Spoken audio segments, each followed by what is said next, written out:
कालरात्रि की कथा, अंधकार से प्रकाश की ओर। बहुत समय पहले की बात है। हिमालय की गुफाओं के बीच बसे एक छोटे से गांव, शांतिपुर, में लोग बहुत सरल और शांत जीवन जीते थे।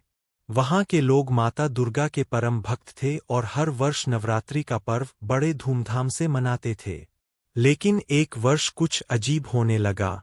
गांव के आसपास के जंगलों में अचानक अंधकार छा गया। दिन में भी सूरज की रोशनी जैसे कमजोर पड़ जाती।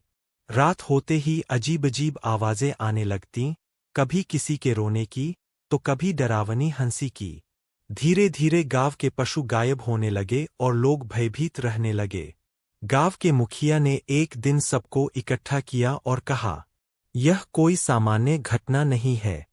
हमें किसी ज्ञानी से सलाह लेनी होगी।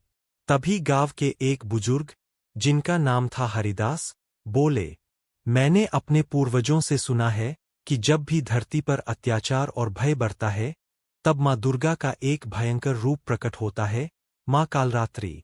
वही इस अंधकार को नष्ट कर सकती है।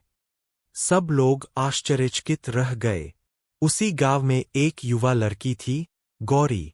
वह बचपन से ही माँ दुर्गा की भक्त थी।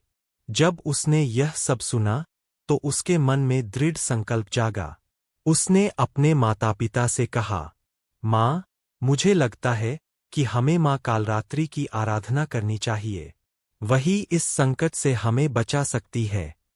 पहले तो उसके माता पिता डर गए, लेकिन गौरी की श्रद्धा देखकर उन्होंने उसे अनुमति दे दी।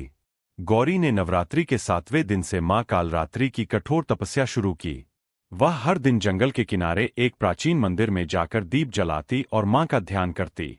जैसे जैसे दिन बीतते गए, अंधकार और बढ़ता गया।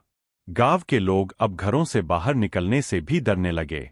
एक रात, जब गौरी मंदिर में ध्यान कर रही थी, अचानक तेज हवा चलने लगी। दीपक की लौ बुझने लगी, लेकिन गौरी ने आंखें बंद रखीं और मां का नाम जपती रही। ओम देवी कालरात्रे नमः। अचानक मंदिर के चारों ओर घोर अंधकार छा गया। ऐसा लगा जैसे पूरी दुनिया रुक गई हो। तभी एक गूंजती हुई आवाज आई, डर मत, बेटी।